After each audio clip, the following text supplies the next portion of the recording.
Hello, everyone, and welcome to our inaugural speaker session. I'm so happy to see you all in this room, and I'm so grateful for everyone that's here. My name is Rasha Abu Ghazal al-Farouqi, and I'm the founder of the speaker sessions. Thank you.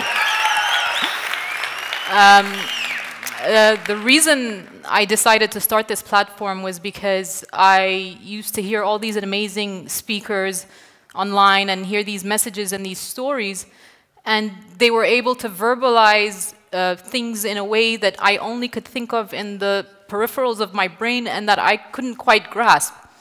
And I thought, how amazing would it be if we could all see these speakers live in our community and go back to our community and sort of spread this message.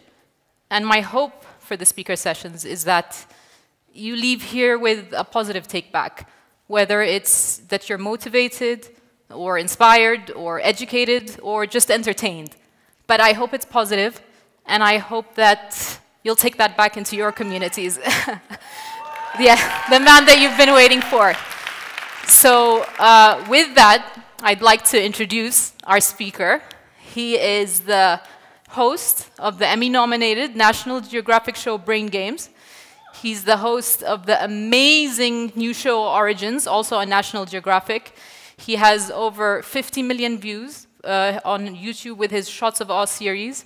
Please welcome to the stage the amazing Jason Silva.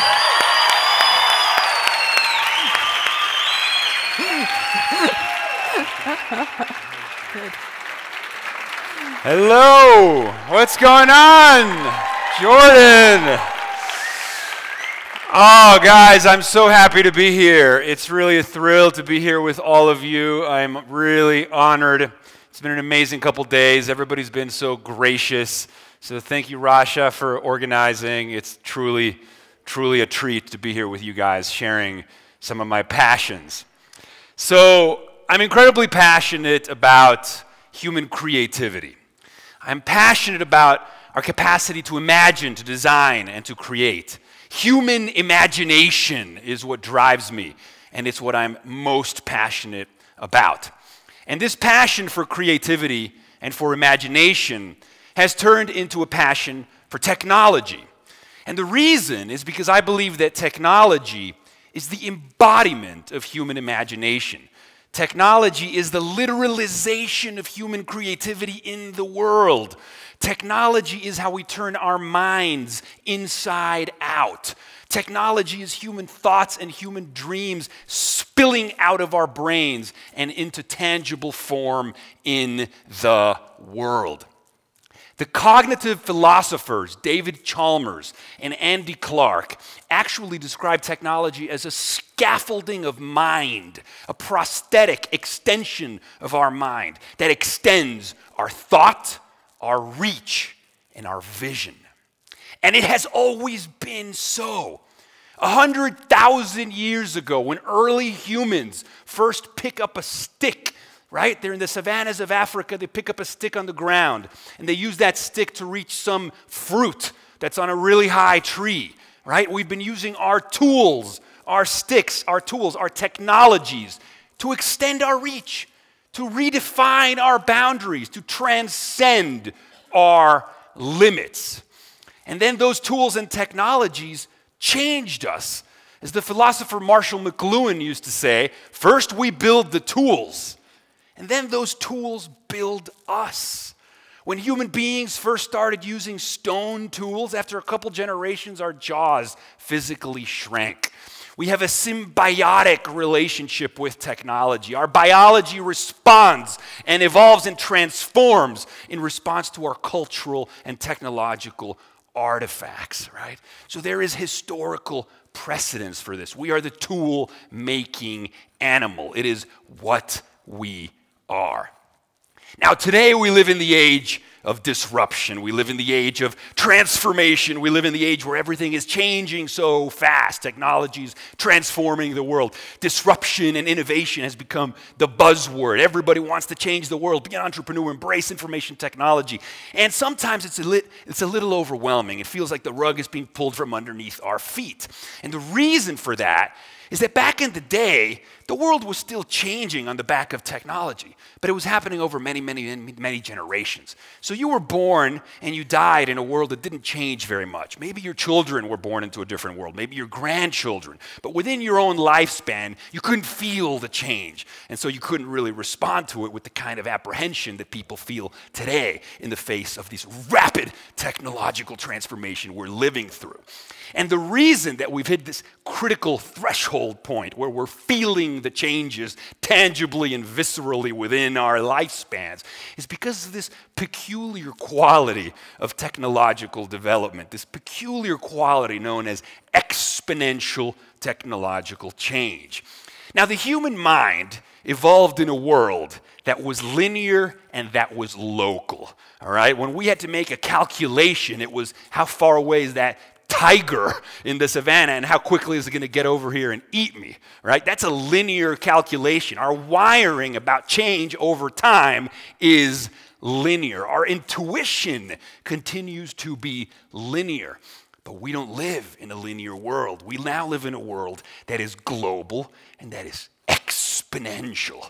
So we are future blind because we have a linear lens that makes it so that the changes that we're seeing in technology go against our intuition. So it's always feeling like the rug is being pulled from underneath our feet. We can't wrap our heads around what's happening. And so we need to make a cognitive shift. First and foremost, we need to start thinking exponentially when we try to solve problems, when we try to come up with innovative solutions to address the challenges of humanity. We can't be thinking linearly. Insurmountable problems become solvable when you think exponentially. So what's the difference between linear change and exponential change? Well, one of my heroes is Ray Kurzweil.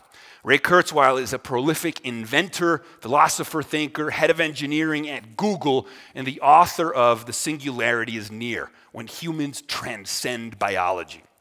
And he has a great example. It's called the 30 Steps example, to very quickly illustrate the difference between linear progress and exponential progress. So he goes like this. If you take 30 linear steps, 1, 2, 3, 4, 5. By step 30, you get to 30. That's linear, that's intuitive, that makes sense. Yeah, okay. How many steps? 30 steps takes me to 30. Easy. If you take the same 30 steps, but making exponential increases, you go 2, 4, 16. By step 30, you are at 1 billion. So take that in for a second, right? The difference between linear, which is our intuition, and actual exponential change, which is the reality that we're living in today. This information technology revolution. 30 linear steps gets you to 30. 30 exponential steps gets you to 1 billion, which is why the smartphone in your pocket today is 1 million times cheaper, 1 million times smaller, and 1,000 times more powerful than what used to be a $60 million supercomputer that was half a building in size 40 years ago, and you needed special permission to get access to it. So again, in 40 years, we went from something that was $60 million and half a building in size to something that fits in your pocket that is in fact 1,000 times more powerful and 1 million times more affordable. Think of that kind of progress. What becomes possible on the back of that kind of progress, right?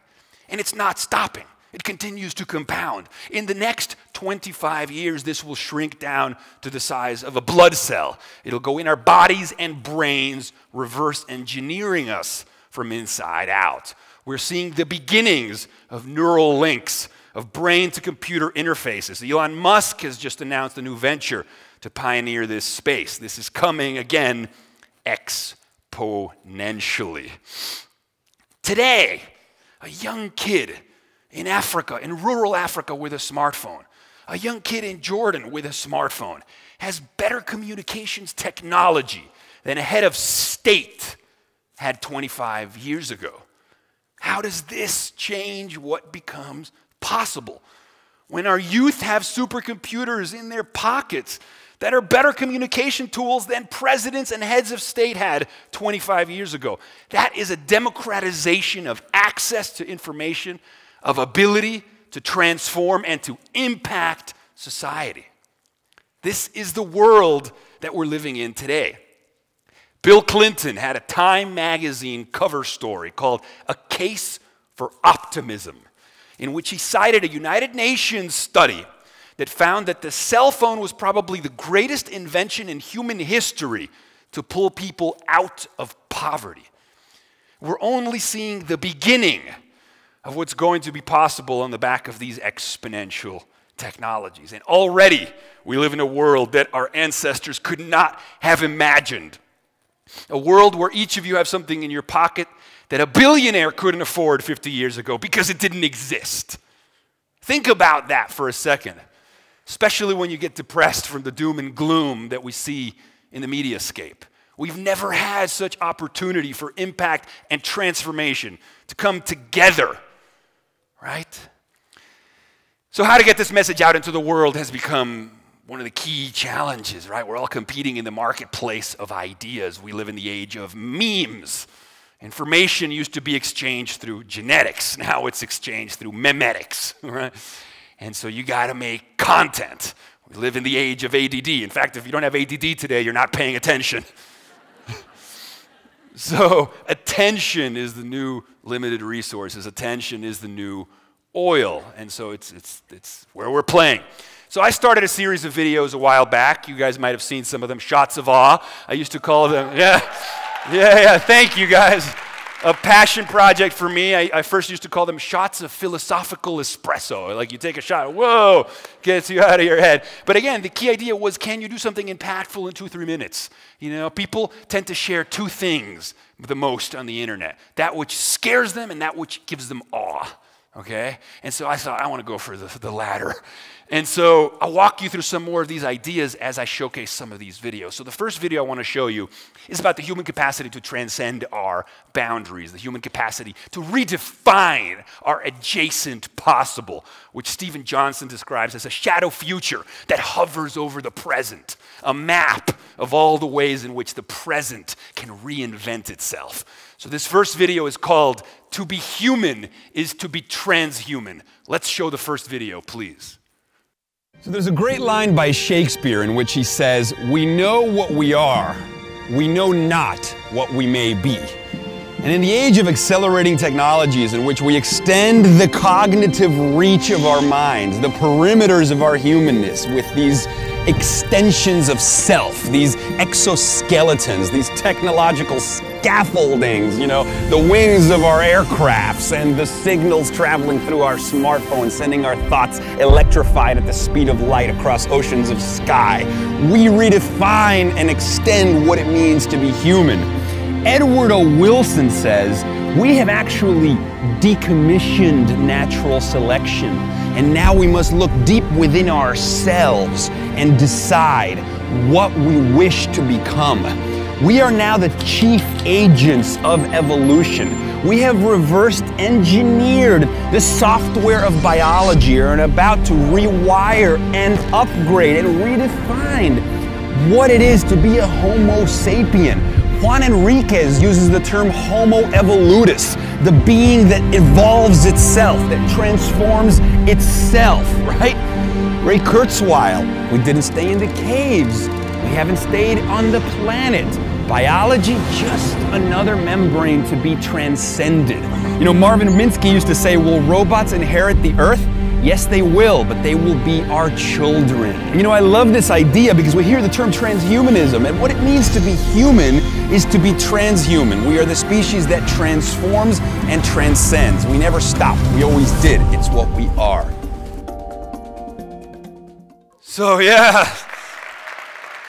So we have this unique capacity to imagine, design, and create. We have this unique capacity to transcend our boundaries. And I've talked to you a little bit about how these information technologies that we rely on today have been advancing exponentially, right? And of course, I've given you examples to showcase the difference between exponential change and linear change and the implications of exponential change. And so I travel around the world and I talk to people about exponential technologies. And as crazy as it sounds, people will buy it because they've seen it.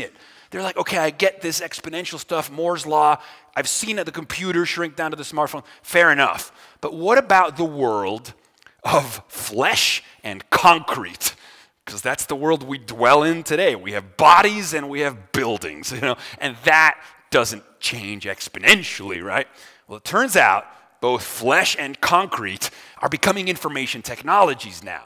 And as they become information technologies, they become subject to that exponential growth curve of progress. So let's take biotech, genetics. Biotechnology means mastering the information processes of biology. Biology is code. DNA is code. We are made of language. We are alphabetic all the way down. Okay? And biotechnology, gene sequencing, the speed at which we can sequence our genes has been advancing 3 times faster than exponential. 3 times faster than that 30 steps example I was giving you before. That's how fast gene sequencing is happening. We are about to enter the age of biology. We are about to transform healthcare in a way that's going to be as impactful, if not more, as the advent of the smartphone. We're talking about personalized medicine. We're talking about rewriting the software of biology. Freeman Dyson, the eminent physicist, talks about a very near future where a new generation of artists are going to be writing genomes with the fluency that Blake and Byron wrote verses. Think about that for a second. Reprogram your genes away from disease, potentially even away from aging. Right? Google, Larry Page, founder of Google. These guys understand the implications of biotech. He's got a new company called Calico, the California Life Extension Company, a software company for biology. Because Silicon Valley realizes that everything is hackable, including biology. This is going to change everything. X Prize Foundation announced a prize to who could create the first medical tricorder, a smartphone-sized device that can diagnose you better than 10 board-certified doctors. Lab-on-a-chip technologies. Imagine what that could do deployed in a rural village. A smartphone-sized device that can give you medical treatment, software apps for biology that get regularly updated with the greatest versions, the human desire for self-determination and self-expression, what becomes possible when biology becomes the new canvas. You think tattoos and fashion is one way we express ourselves? Imagine when biology becomes the space, the canvas for our expression and creativity. We'll make ourselves smarter.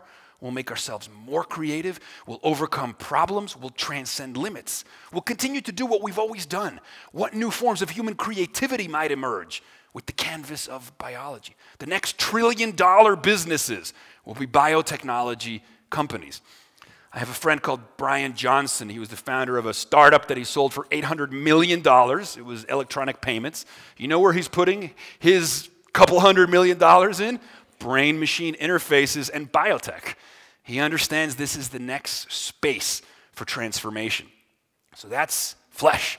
What about concrete? Well, it turns out nanotechnology is also advancing exponentially. Nanotechnology allows us to pattern and program atoms, the building blocks of the physical world. Everything is made of atoms. To pattern and program them the same way we can program ones and zeros in digital technology. So ones and zeros is responsible for everything you've ever seen on YouTube, all that computation. It's just manipulating ones and zeros. Imagine that, but with, instead of bytes, instead of bits, it's bytes. Instead of bytes, it's bits. Now we're talking about atoms. So buildings that build themselves, right? Software that writes its own hardware, self-assembling. I mean, nanotechnology already exists in nature. When you plant a seed on the soil and it turns into a tree, that seed is an information file that instructs the matter around it to turn into a tree. Nanotechnology exists in nature. And now we are harnessing that power to transform manufacturing, essentially to turn the world, physical world, into something that is programmable. Programmable. The famous book on nanotechnology is by Eric Drexler. It's called Engines of Creation. It's a compelling title. The Engines of Creation. That's nanotech. It's advancing exponentially. They talk about nanobots that are going to be around in the next 10, 20 years. Nanobots, tiny robots the size of our blood cells in our bodies and brains, fixing problems from within. Nanobots are going to transform, again, with biotech, medicine as well. So you have biotechnology, you have nanotechnology, you have artificial intelligence, which we hear and talk about in the media all the time. Artificial intelligence, the creation of non-biological intelligence that will be married to our biological intelligence, right? And that will have infinitely more capabilities. And so you have three overlapping revolutions happening side by side, right? Biotech, nanotech, and AI.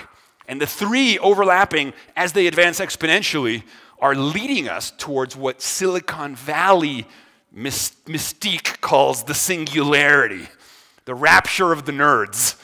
But the key idea of the singularity is that it's a metaphor. We don't know what's going to happen on the back of these technologies. We just know that the imagination is the only limit. A singularity is a metaphor from physics to describe what happens when you go through a black hole in the universe. Namely, the laws of physics don't apply anymore. So they borrow that metaphor and say that on the back of AI, biotech, and nanotech, we're approaching a human singularity. We're going to transcendence of all previous limits. How do you imagine what comes next? Well, it's like trying to explain Shakespeare to a chimpanzee. I mean, the chimp are bright, but they can't imagine poetry and simile and metaphor and all this stuff. They just don't have the software for it. And so for us to imagine what's on the other side of that event horizon, on the back of how transformative these technologies are going to be, that's where we are right now. And so I think it's the role of the artist to try to imagine and inspire the youth of how they might transform the world on the back of these technologies, because the artist has always known that the future is the present, and he uses his work to prepare the grounds for it. That's what Marshall McLuhan said. So this next video I want to show you is called The Future of Us, that explores these three transformative technologies and how they might transform humanity. Please show Future of Us. So let's talk about the future of us. What does that even mean? The future of us. It's a look at what comes next. It's a look at what might be. Because today, exponentially emerging technologies are transforming what's possible. They're helping us overcome, transcend even biological limitations. The very rules of what it is to be human are up for grabs. We're rewriting the software of life with biotechnology. We're turning matter into a programmable medium with nanotechnology. We're creating sentient minds with artificial intelligence that are not bound by the limitations of biology. These three overlapping revolutions, GNR, genetics, nanotechnology, and robotics, together will be leveraged to lead us towards a black hole-like, impossible to fathom singularity. It's like staring into the sun, a moment of a rousing symphonic climax when all of mind, leveraged and networked together, transcends its biological origins, and we become something more. People worry about the AIs and the them. Well, as Kurzweil says, that's going to be us. The future of us is ours to dream up. So obviously, change is always scary, and apprehension is a natural response. And it is my goal to paint a beatific vision of what might be. Because technology is simply an extension of us. It's a double-edged sword, right? Fire can cook, fire can burn. Language, the most powerful information technology of all, can be used for poetry, education, knowledge, Shakespeare, but knowledge can also be propaganda and hate.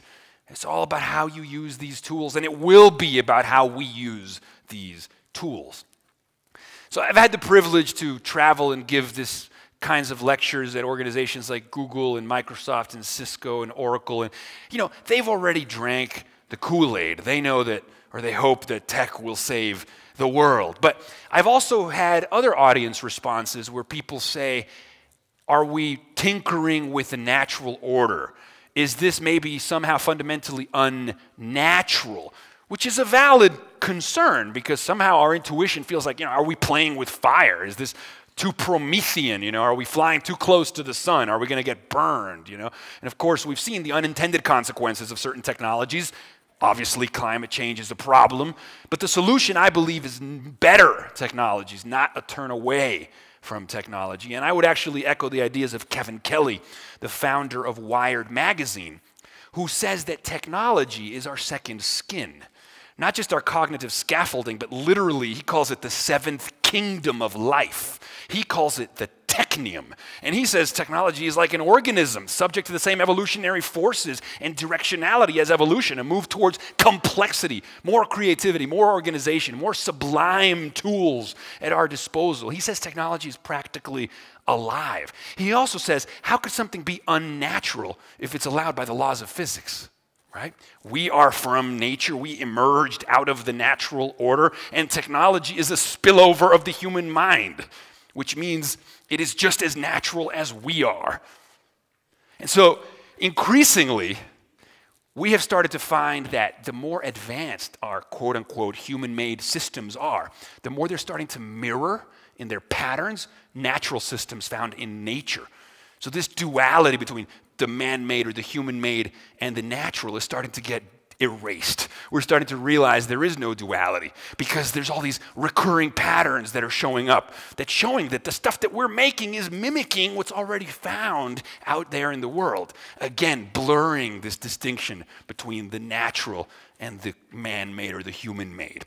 So this next video is about those patterns, hopefully getting you to think that everything is a little more connected than we think. Please show the patterns video. There's a mind-expanding idea that smashes the false duality between nature and technology. The realization that nature and technology are one and the same, a continuum, smack in the middle between the born and the made, is summed up in the lines, to understand is to perceive patterns. That moment when the dots connect, you see the gestalt, long view, and you see the big picture. This notion of patterns. For example, Paul Stamets has written about the mycelial archetype and how the information sharing systems that comprise the internet, a man-made system, mirror the neurons in our brain, a natural system, which in turn mirror computer models of dark matter in the universe. They all share the exact same intermingled filamental structure. It's unbelievable. Or for example, the fact that forager ants, when they hunt for food, their patterns of hunting mirror the TCP/IP protocols that govern information flow of traffic on the internet. Same patterns. Jeffrey West from the Santa Fe Institute tells us that cities are actually like organisms. They have metabolic rates, and that alleys are like capillaries. Fly an airplane, look at a city from the sky. It looks like a motherboard. It looks like a microchip. Information arranged, evolution, life, sentience, mind. To understand is to perceive these patterns. There is no duality between nature and technology. It is all one and the same. So you start to see there are bigger patterns here. There's something going on, and I'll let you guys interpret it as you may. But again, we can get real esoteric talking about exponential technologies and reprogramming biology and matter that builds itself and buildings that self-assemble. But in the end, it is how we use these tools that counts the most, right? What are we going to do with these new construction kits for our reality? What are we going to do with these instruments, these scaffoldings of mind? And what we must do is extend our hand towards one another. We must use these tools to address the grand challenges of humanity, grand challenges that still remain. Now, don't get me wrong.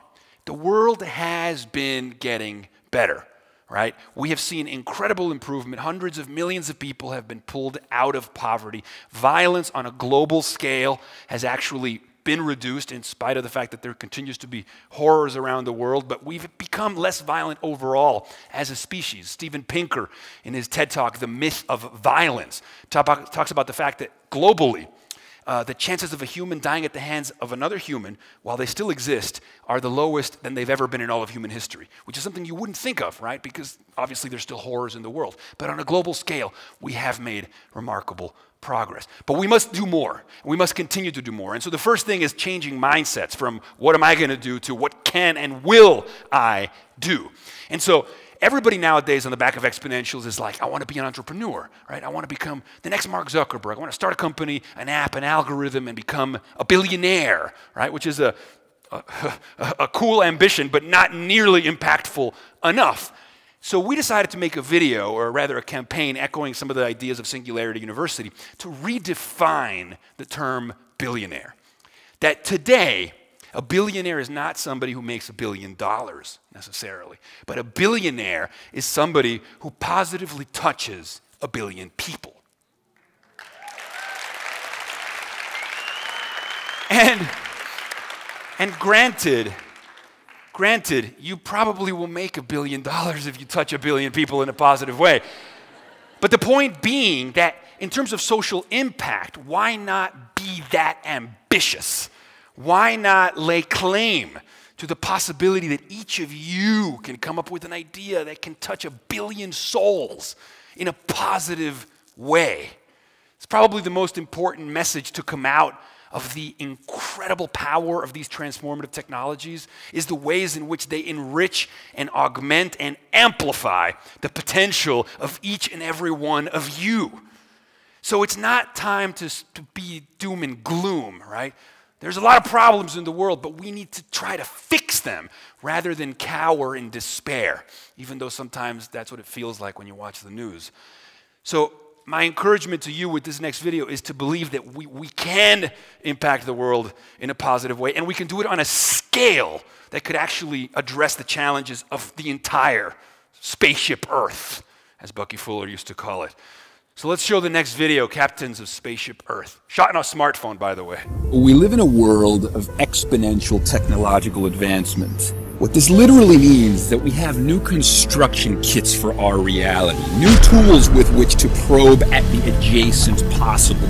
So consider the implications, right? As Marshall McLuhan used to say, first we build the tools, and then the tools build us. We are designed by what we have designed. There are these feedback loops of mind, tool, and world that radically redefine our boundaries, that radically transform what it means to be human. To be human today is to crisscross the skies. To be human today is to create technosocial wormholes, mind-to-mind communication that overcomes the limits of time, space, and distance. And so what do we do? Well, we need to radically reach out to one another in ways that we haven't before. There's a great line that says, empathy rarely extends beyond our line of sight. In other words, if it's out of sight, it is out of mind. But if anything, these wireless communication technologies are radically extending our line of sight. They're providing new ontological maps of the real. They're giving us the astronaut overview effect. We are seeing the big picture. We are seeing that we are the captains of Spaceship Earth. And what shall we do? We need to extend our hands to one another. We've never had such tools to overcome all of the limitations of our humanity. We have the power, we have the will, we have the capacity, the creative capacity to overcome our limits. And so today, billions of us linking to one another, creating a global node, a global brain. What is the new definition of billionaire? The new definition of billionaire is he who will positively affect the lives of 1 billion people. He or she who will reach out and say, I will positively affect the lives of 1 billion people. This should be our goal. This is our responsibility. Whew. Here's our chance.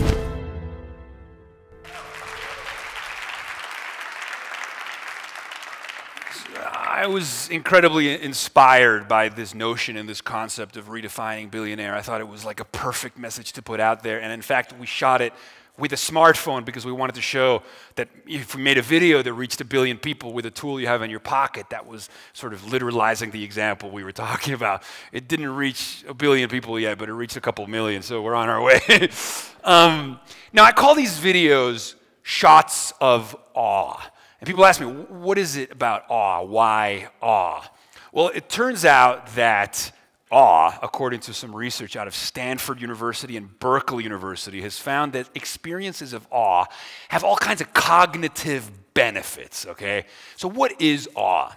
Now, these guys described awe as an experience of such perceptual vastness, such perceptual expansion, that you are forced to reconfigure your mental models of the world in order to assimilate, in order to digest what you're seeing.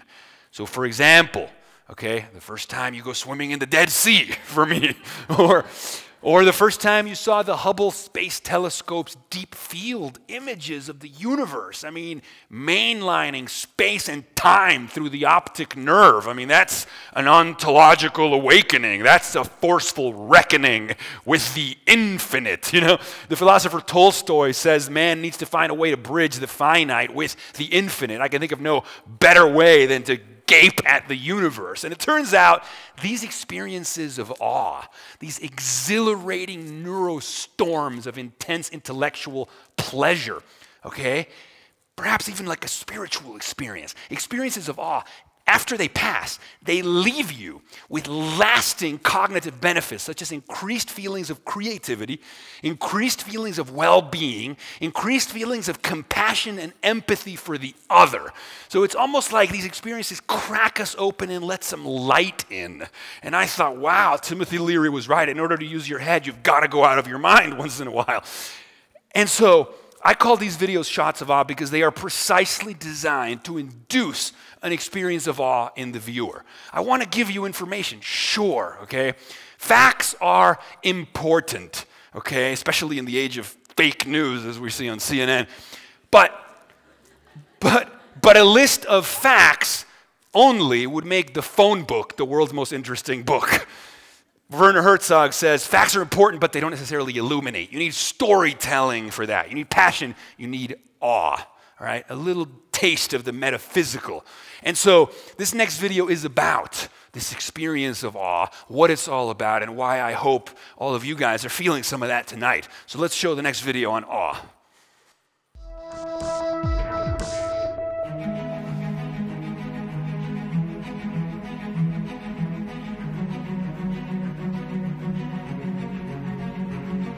So I think a lot about the contrast between banality and wonder, between disengagement and radiant ecstasy, between being unaffected by the here and now and being absolutely ravished emotionally by it. And I think one of the problems for human beings is mental habits. Once we create a comfort zone, we rarely step outside of that comfort zone. But the consequence of that is a phenomenon known as hedonic adaptation. Overstimulation to the same kind of thing, the same stimuli again and again and again, renders said stimuli invisible. Your brain has already mapped it in its own head, and you no longer literally have to be engaged by that. We have eyes yet see not, ears that hear not, and hearts that neither feel nor understand. There's a great book called The Wondering Brain that says that one of the ways that we elicit wonder is by scrambling the self temporarily so that the world can seep in. You know, Henry Miller says even a blade of grass, when given proper attention, becomes an infinitely magnificent world in itself, you know. Darwin said attention, if sudden and close, graduates into surprise, and this into astonishment, and this into stupefied amazement. That's what rapture is. That's what illumination is. That's what that sort of infinite comprehending awe that human beings love so much. And so how do we do that? How do we mess with our perceptual apparatus in order to have the kind of emotional and aesthetic experience from life that we render most meaningful? Because we all know those moments are there. Those are the moments that would make final cut. Only in these moments we experience afresh the hardly bearable ecstasy of direct energy exploding on our nerve endings. This is the rhapsodic, ecstatic bursting forth of awe that expands our perceptual parameters beyond all previous limits, and we literally have to reconfigure our mental models of the world in order to assimilate the beauty of that download. That is what it means to be inspired. The Greek root of the term means to breathe in, to take it in. We fit the universe through our brains and it comes out in the form of nothing less than poetry. We have a responsibility to awe. We have to.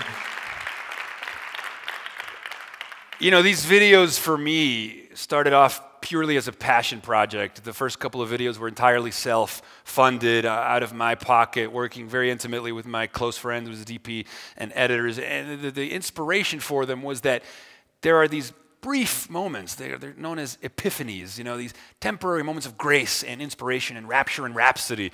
The romantic poets wrote about these moments of ecstatic illumination, peak experiences, Abraham Maslow called them. And during these moments, we connect with something larger than ourselves, right? William James, the American psychologist, called them mystical experiences. No matter your culture, no matter your religion, no matter your belief systems, mystical experiences are all characterized by feelings of transcendence of self, transcendence of time and space, feelings of the sacred, feelings of the ineffable, a connection with everything, interconnection with everything you can't even put into language, a sense of the noetic, a sense that you're glimpsing ultimate truth and ultimate reality, and finally, feelings of deep well-being and grace and gratitude. We've all had these experiences. These experiences usually become the North Star of our lives, whether it's falling in love or whether it's finding your passion or finding your purpose or discovering what your calling is, how you're going to make this a better world, how you're going to extend love, passion, and compassion to your brothers and your sisters, no matter where in the world they live, no matter what they believe, because we are all one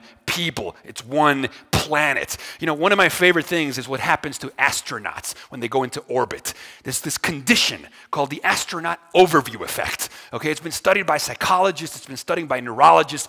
It turns out when astronauts go into orbit, they experience an epiphany that's so transporting, that's so transformative, that it changes their relationship with the Earth, with humanity, with the planet. They see beyond borders, they see beyond creed, they see beyond bitterness, they see a single cybernetic system, Captain the spaceship Earth, and they feel this sense of kinship and responsibility and an urge to reach out with compassion, with love, with this is what it's all about, okay?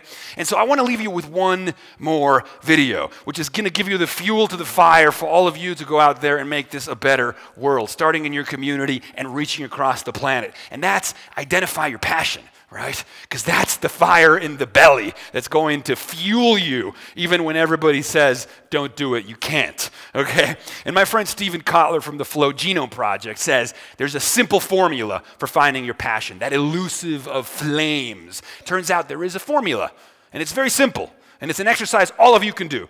And I'm going to tell you very quickly how to do it, and then I'm going to show you a video that's going to repeat how to do it because I want you to remember. So to find your passion, if you don't know it yet, make a list of 10 to 15 things you're really curious about, okay? Even if you don't know what your passion is, your North Star, you can identify 10 or 15 things you're really curious about, okay?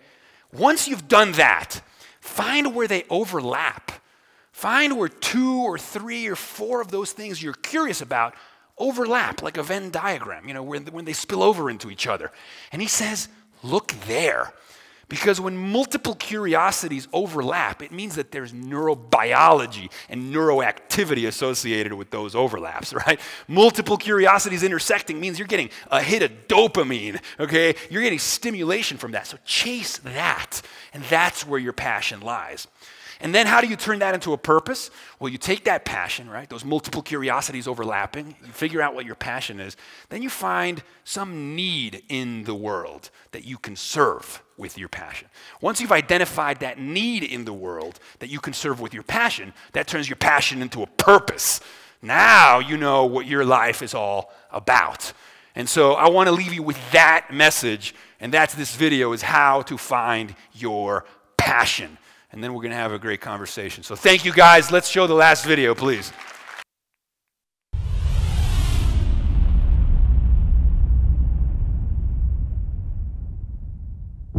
So there was a wonderful article by Stephen Kotler published in Forbes about how to find your passion.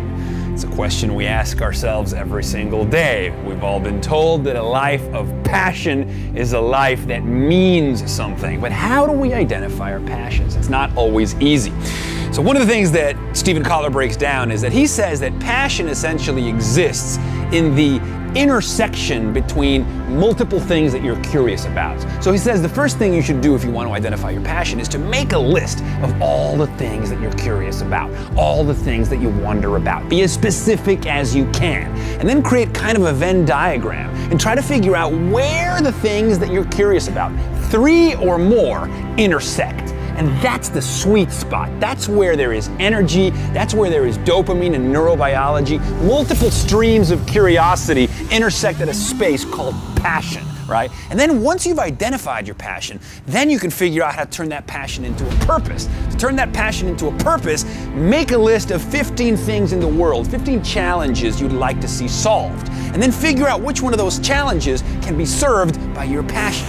So then you see, curiosity leads to passion. Multiple streams of curiosity leads to passion. Identifying problems in the world that can be served by your passion leads to purpose. And then, my friends, you've impregnated your life with a sense of significance, with a sense of meaning. And then you can go forth, my brothers. You can go forth. I thought it was a great article. Take note, Stephen Kotler's work, Flow Genome Project, How to Find Your Passion and Your Flow. Guys, thank you for having me. Thank you for letting me share. And I think me and Rasha are going to have a lovely chat. You guys were a great audience. Thank you. Thank you.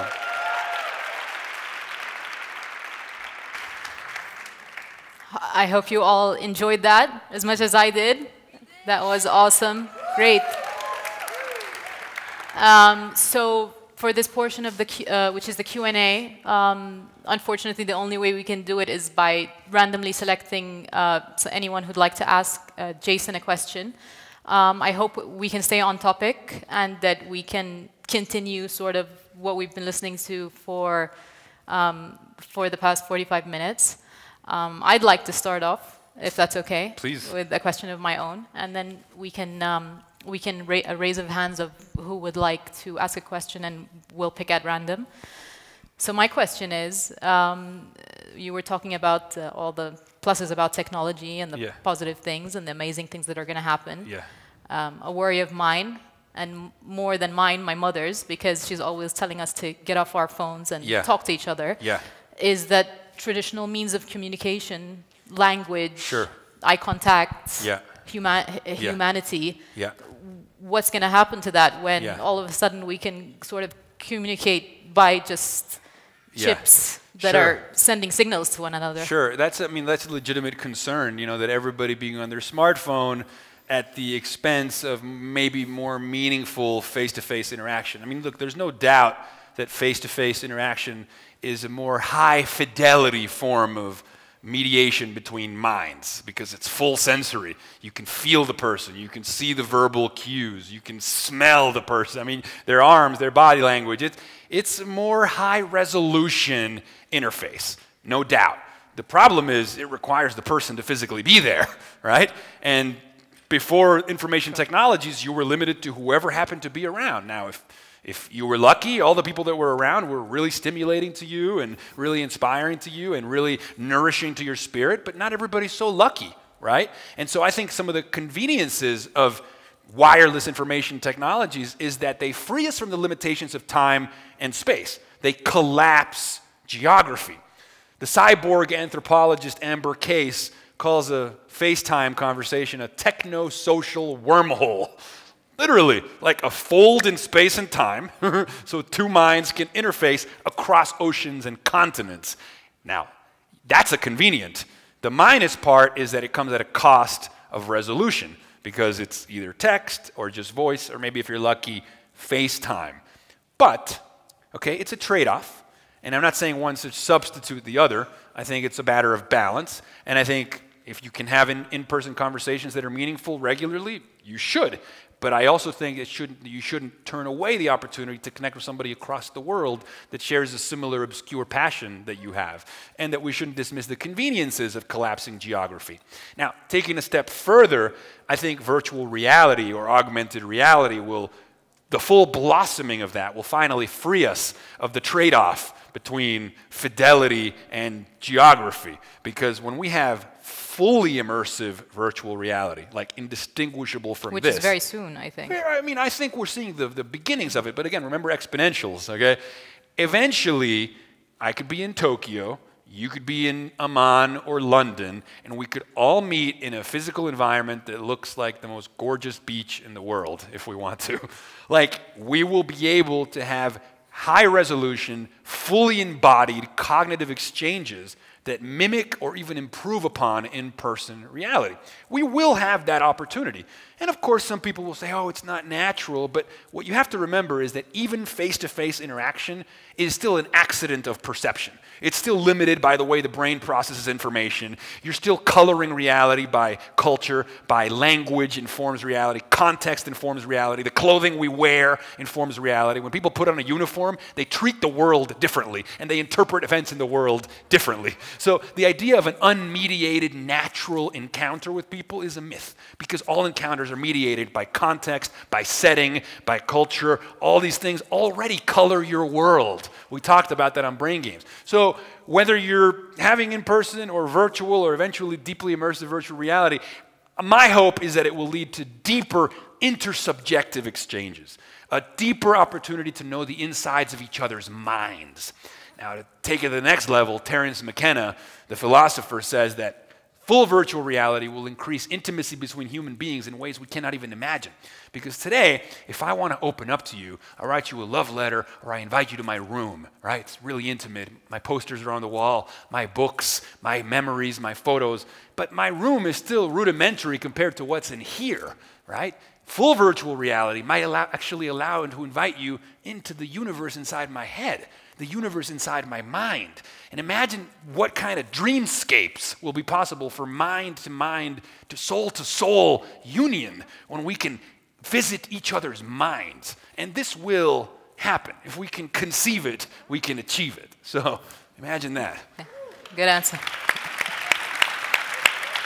Okay, do we have anyone in the audience who would like to ask a question? First of all, I find what you're doing beauty itself. It's not even beautiful, so thank you for what you're doing. Thank you, sir. And thank you so much, man. Huge fan. I remember at one point I was going through a breakup and you were talking about love and how the problem of love in these days is like making the other person in a godlike state, which ruins the whole thing. Sure. And everything you're talking about is so mind-oriented. Yeah. And how do you think being in the mind, can we get to true love? Can we get to that fascinating experience, like long-term? Because I've seen you say that you went through a lot of different breakups, you know? Sure, yeah. And do you think, how can we get there with everything that's going on with the mind? Yeah, so you know, I would never want to reduce the metaphysics of the romantic imagination to neurology, but neuroscientists will say that romantic love at the neurochemical level is an addiction, like an addiction to sugar or an addiction to drugs. I think it's an addiction worth having, personally, but our wiring, one of the limitations of our wiring is hedonic adaptation.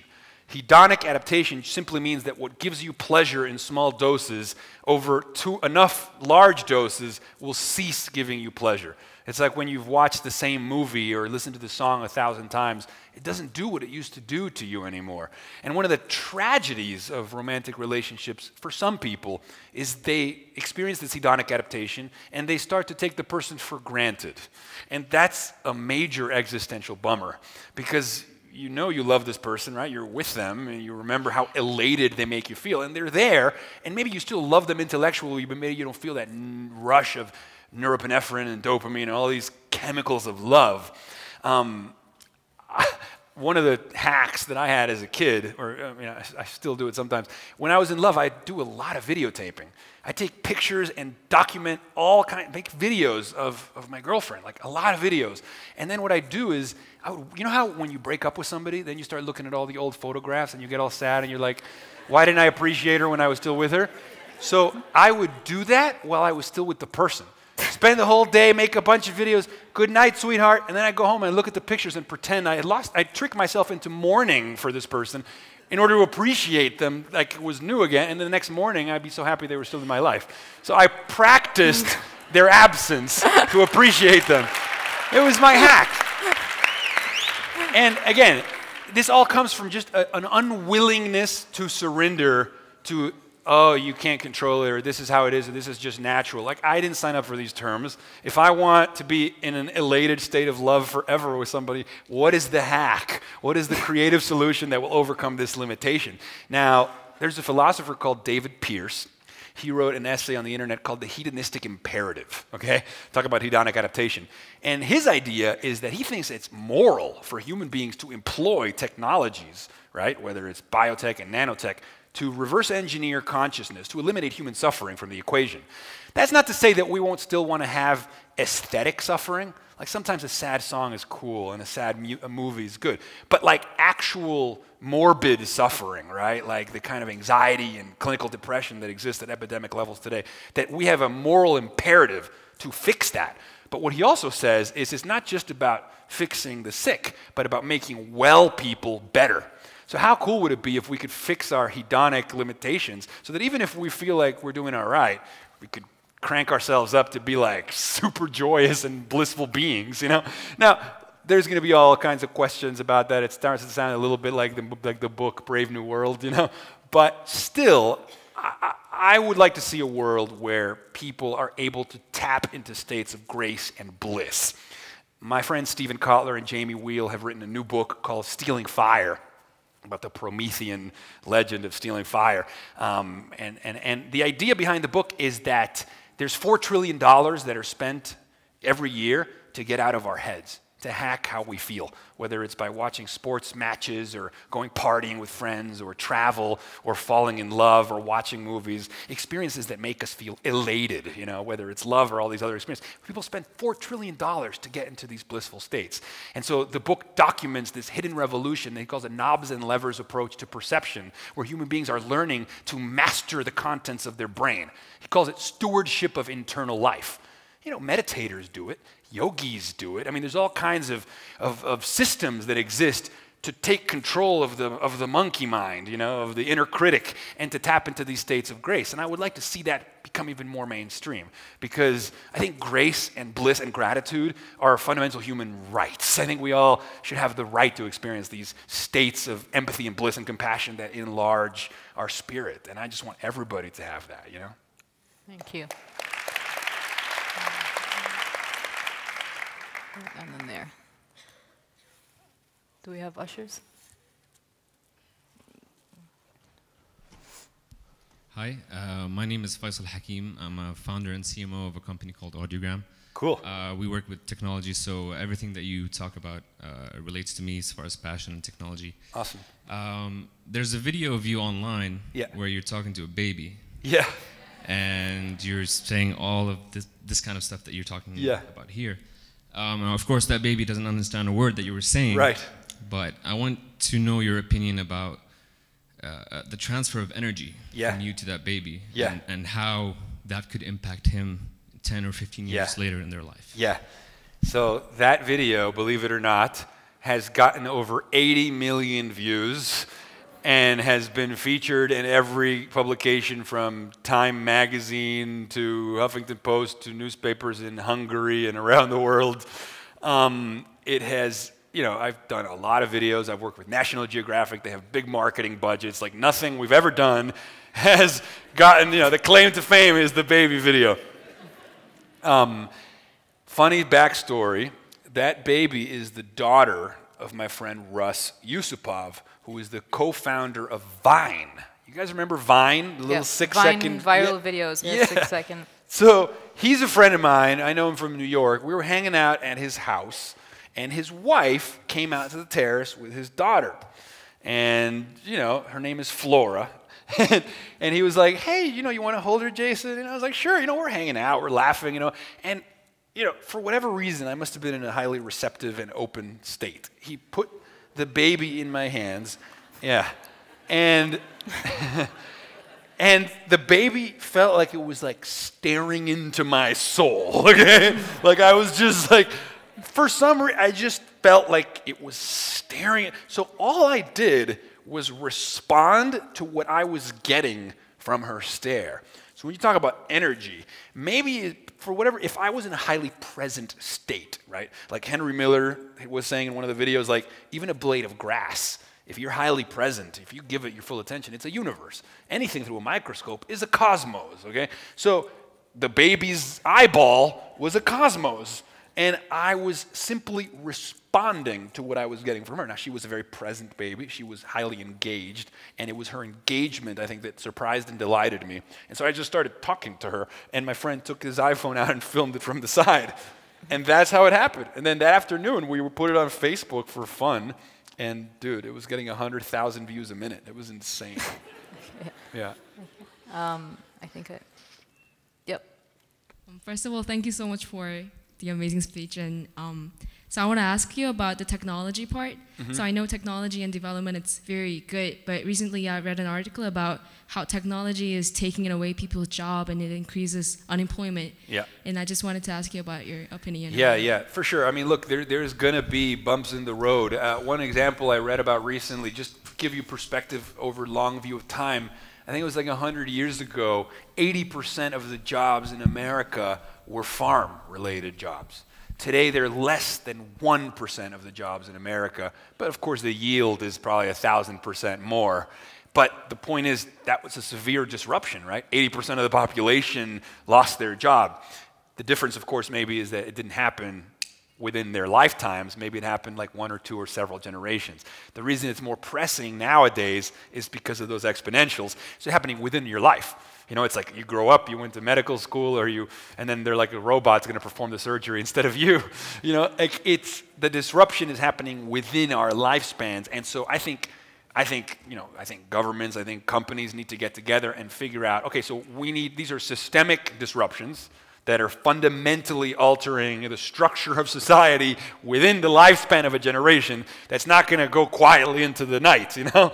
So what we need is to think about novel solutions that maybe we didn't consider before, such as universal basic income, for example, and other novel approaches. I mean, I just think that the same disruption that we are experiencing needs to encourage us to also disrupt our own thinking about the ways in which we can solve these problems, because we can't just stick to the old ways of operating society when these technologies are disrupting industries the way they are. So of course, I mean, it's a problem. I mean, in America, I think truck driving is still one of the jobs that's the highest number of people do, and self-driving cars have arrived. So that is going to be a problem. I mean, look, there's excitement, big picture level, but there is a lot of anxiety as to how we get there in the meantime. People got to pay the bills. And some people are attached to their job for their sense of meaning also.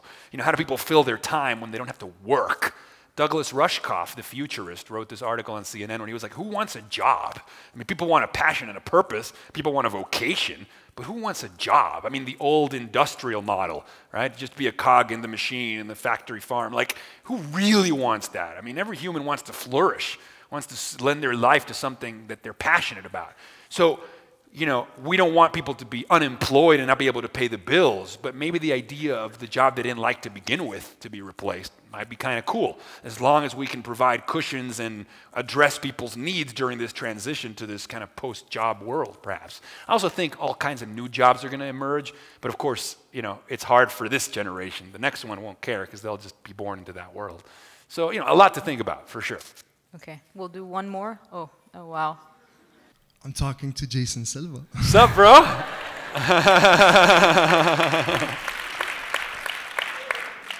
Yeah, I've been a fan for the longest time ever. Oh, thank you so much, man. And I'm so used to your voice and your picture on my laptop screen or my phone screen. Nice. I swear to God, when I saw you in that room, it's like the Matrix glitched, you know? Yeah, there was a glitch, yeah. Yeah. Anyways. The dream is collapsing. So I'm a psychiatrist, but I also have a lot of interest in space and in the natural world. Yeah. So my question to you is, because I face that a lot at work when I talk about love being the pillar, you know, human connection and love being the ultimate pillar. Yeah. A lot of scientists give me the pseudoscience talk. They don't believe in that. You know? Yeah. Even though we've seen in biology when we've extracted the hormones and chemicals that mimic the experience of inner peace in the brain, of course. and we add them to cells in petri dishes, we can recognize growth, right? Yeah, but I mean, I agree with you. I mean, we are more than biology. We are also stories. Yeah. You know, I mean, our biology creates the stories in our heads, but the stories in our heads also shapes our biology. It's a feedback loop. So, absolutely. Yeah. And you can also see the sense of love to be translated in quantum physics or astrophysics as this innate affinity matter has to react with other matter. Sure. And I think it's quite romantic when you look at the timeline of the universe going from quarks to proteins. Yeah. It's quite romantic too. Yeah. So my question to you is if that was the original intention in religion and in the chronicles of faith, if that was the original message, love and connection, doesn't that make you the alchemist that gives vision to the visionless? And if that's the original meaning of religion and the original meaning of how humans should live their life, then today you were walking on water, sir. Huh. So, wow. Thank you. Oh. So I just want to get your take on Terence McKenna's thoughts on the transcendental object at the end of time. Transcendental object at the end of time. So, yeah, be a landmine. I think there's a guy called. Well, thank you for your kind words, and you know, whatever you see in me, I see in you. So it takes one to know one, bro. I mean, yeah, yeah.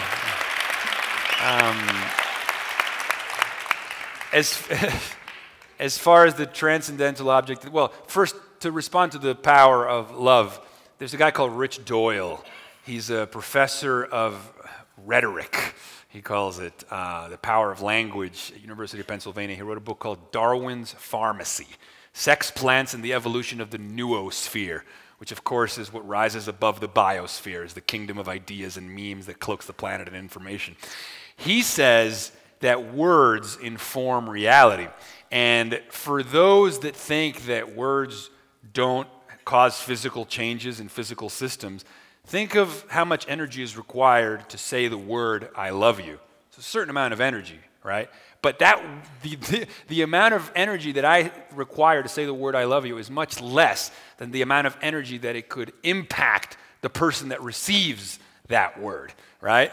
So it could have a much more energy, impactful effect on somebody than the energy required to utter those words. So words can definitely impact physical systems. We are physical systems, and language can completely affect our neurochemistry and have a dent and leave a dent. As far as the transcendental object at the end of the time, there's a theory that tries to account for Fermi's paradox. Fermi's paradox is the paradox that says the universe in all its vastness seems prime for life. Now we're finding so many exoplanets that meet the Goldilocks, Earth-like conditions for life, but why don't we see evidence of advanced civilizations when the conditions seem so prime for it? The scales seem so inevitable. So what this guy says, the transcension hypothesis says, and this makes sense when you look at what's happening with us, advancement of all technological civilization goes both ways. It goes outer and it goes inner. Outer means, you know, we spread it throughout the land, we conquer the rest of the planet, maybe eventually we put bases on the moon, maybe we'll reach other planets, we'll expand outwards. But there's a simultaneous expansion inwards, right? Computation gets denser and denser and denser, right? Eventually, we'll get to femtoscale. It's smaller than nano. Femtoscale densities of computation. These are the densities of black holes, okay? When you get to femtoscale densities of computation, and by that point, we'll be living in virtual worlds because we'll leave biology behind. So imagine a universe, a matrix, right? But not a dystopian matrix like in the movie, but a paradise kind of matrix, a virtual reality where everybody, full flourishing of human imagination in an infinite, boundless cosmos of the mind, okay? Femtoscale densities and virtual worlds inside those femtoscale densities. Eventually, all of mind leaves space and time behind because we go into these black hole dimensions outside of space and time, slingshot to the end of time, and high five every other advanced technological civilization. That's transcension. And it's an interesting theory put out there. The guy John Smart put it. That was the closest thing that I found in astronomy, in terms of astronomy theories, to McKenna's transcendental object at the end of time. So maybe the new space is inner space. Maybe we have to stop worrying about conquering other lands and start exploring all the space down below and within, you know? Okay. So, thank you so much. I think we're good. I think we're good. Yeah? Yeah. Okay. Yeah. So, should we take one more? Sure. Or are we good? One more? Ah. Right here?